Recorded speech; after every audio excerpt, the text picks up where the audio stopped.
Cristiano Ronaldo, ou CR7 pour les intimes, est sans conteste une des légendes vivantes du football avec un grand F, au même titre que Pelé, Maradona ou Michel Platini.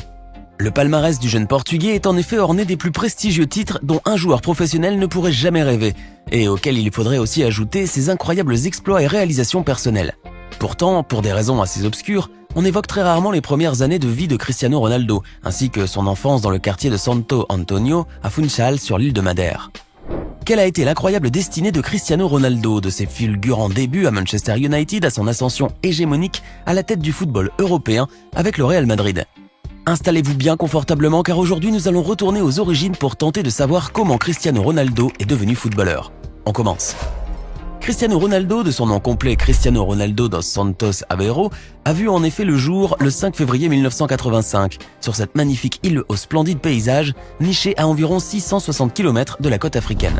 Il n'en demeure pas moins que la pauvreté y fait des ravages et que beaucoup de Madériens ne s'en sortent que grâce aux aides sociales et aux activités saisonnières liées au tourisme et au bâtiment. Les parents de Cristiano faisaient donc partie de cette grande majorité de ces insulaires sans le sou, qui avec 4 enfants à charge et des salaires misérables de saisonniers, avaient bien du mal à joindre les deux bouts. José Diniz Aveiro, le père de Cristiano, cumulait en effet un emploi de jardinier à celui d'intendant au club local FC Andorina, pour lequel il s'occupait du matériel. Tandis que Dolores Aveiro, la maman, officiait de temps en temps comme cuisinière. Le couple, vivant ainsi dans la précarité et déjà parent de 3 enfants, Hugo, Elma et Katia, considérait donc la naissance d'un 4e enfant avec une grande appréhension. Dolores avait d'ailleurs été tellement découragée par sa nouvelle grossesse qu'elle entreprit même de vouloir la suspendre en tentant de se faire avorter. En devenant le refus répété de son médecin traitant, la jeune maman de 30 ans a même utilisé de vieilles méthodes de grand-mère comme boire de la bière bouillante et courir jusqu'à l'épuisement. Heureusement pour elle et pour le footballeur mondial, ces nombreuses tentatives d'avortement se solderont toutes par des échecs, et Cristiano Ronaldo aura ainsi la chance de naître et de grandir avant de devenir une véritable légende vivante. Les premières années du petit Cristiano se sont ainsi déroulées au sein d'une famille nombreuse, vivant les affres de la pauvreté oppressante qui était devenue leur quotidien. En grandissant, Cristiano s'est de plus en plus épris du ballon rond, et ses journées tout entières lui furent consacrées. Le petit garçon sortait en effet pour jouer au football de très bon matin et ne rentrait jamais avant 9h du soir, aux grandes dames de sa maman qui s'inquiétait énormément pour lui.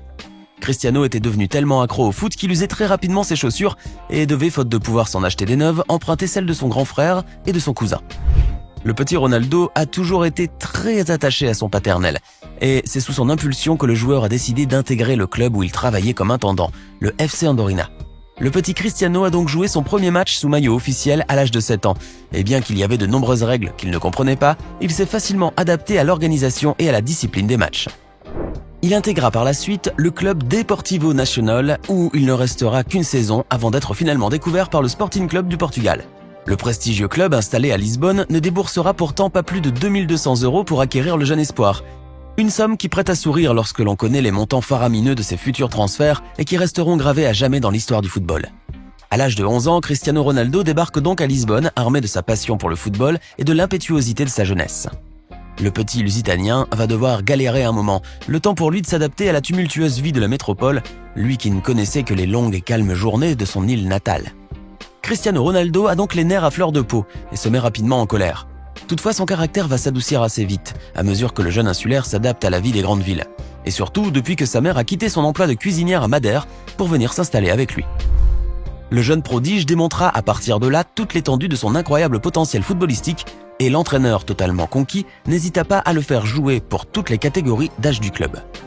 Il n'était donc pas rare de voir Cristiano se démener sur le terrain contre des adversaires beaucoup plus âgés que lui, mais qui pourtant semblaient avoir le même niveau, tant son jeu était excellent.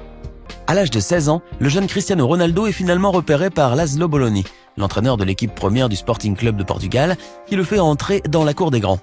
C'est donc durant la saison 2002-2003 que le jeune prodige du ballon rond fera son entrée sur la scène internationale et commencera à être de plus en plus remarqué. Il jouera plusieurs matchs avec le Sporting où il démontrera ses qualités indéniables de technicien et de buteur, mais surtout sa haute polyvalence sur le terrain. Car Cristiano Ronaldo est tellement actif qu'il peut jouer sur tous les postes, et il n'était pas rare de le voir courir dans tous les sens sur la pelouse, tantôt en défense et tantôt en attaque, jusqu'au coup de sifflet final de l'arbitre. Dès lors, il commença à intéresser les plus grands clubs d'Europe, dont les découvreurs de talent lorgnaient de plus en plus sur ses prestations footballistiques et ses réalisations sur les terrains. Cristiano Ronaldo attira ainsi l'attention du Milan AC, mais aussi de Liverpool, de l'Olympique Lyonnais et même du FC Barcelone. Mais bien qu'il fût approché à plusieurs reprises par ces prestigieux clubs, aucun accord ne se concrétisera jamais, en raison notamment du montant de son transfert qui était très élevé. Une ironie du sort et une erreur que le Barça paiera bien assez cher par la suite, lorsque Cristiano inscrira ses nombreux buts d'anthologie dans la lucarne de Victor Valdés. Mais c'est sans aucun doute lors de l'inauguration du nouveau stade du Sporting, le stade José Alvalade 21, où son équipe affrontera Manchester United, que le jeune prodige portugais fera un match remarquable qui allait faire basculer sa carrière à jamais. L'avenir footballistique de Cristiano Ronaldo bascule en effet au 6 août 2003, où il fit un excellent match contre le grand club anglais qui perdit ce jour-là par 3-1, enchaînant les dribbles spectaculaires et les percées foudroyantes. De retour en Angleterre, les joueurs de Manchester ne parlent que de lui et demandent au coach Alex Ferguson de le recruter, ce que lui-même avait bien l'intention de faire en effet. C'est donc ainsi que le 12 août 2003, Cristiano Ronaldo signe solennellement à Manchester United pour la modique somme de 15 millions d'euros. Cela représentait l'affaire du siècle pour le Sporting qui n'avait déboursé, comme déjà dit, que 2200 misérables euros pour l'avoir. Cristiano demanda à avoir le numéro 28, le même qu'il portait au Sporting l'année précédente.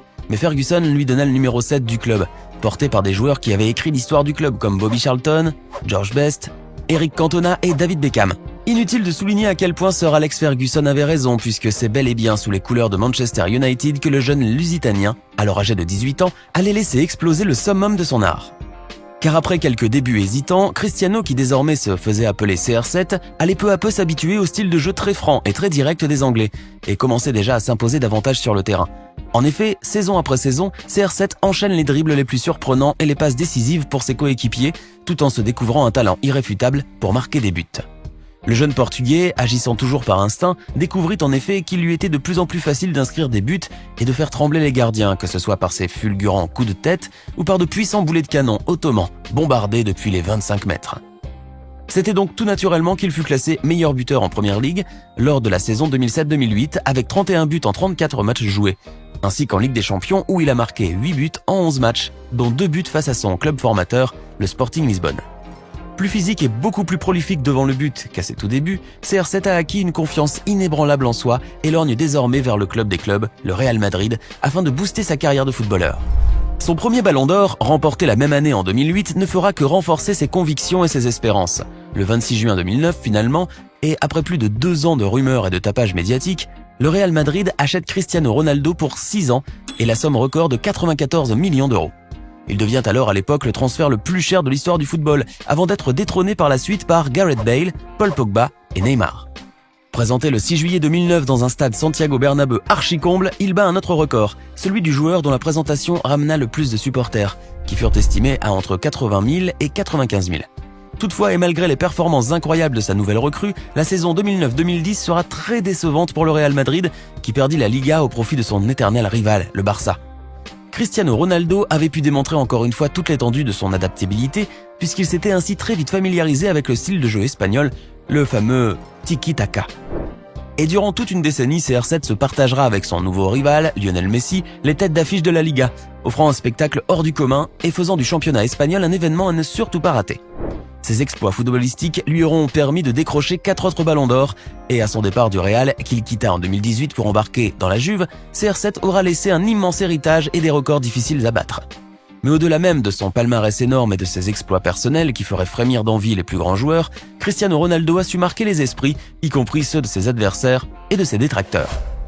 CR7 a donc réussi le pari de se transformer en légende vivante, dont la célébrité dépasse celle du président des États-Unis, pourtant reconnu comme l'homme le plus puissant de la planète. Et pour un jeune garçon ayant grandi dans la misère, et dont la mère avait même tenté de se faire avorter pour cause de précarité, dire qu'il a bien réussi dans la vie ne serait qu'un euphémisme éhonté. N'oubliez pas de nous dire ce que vous pensez du destin fabuleux de Cristiano Ronaldo. N'est-il pas incroyable ?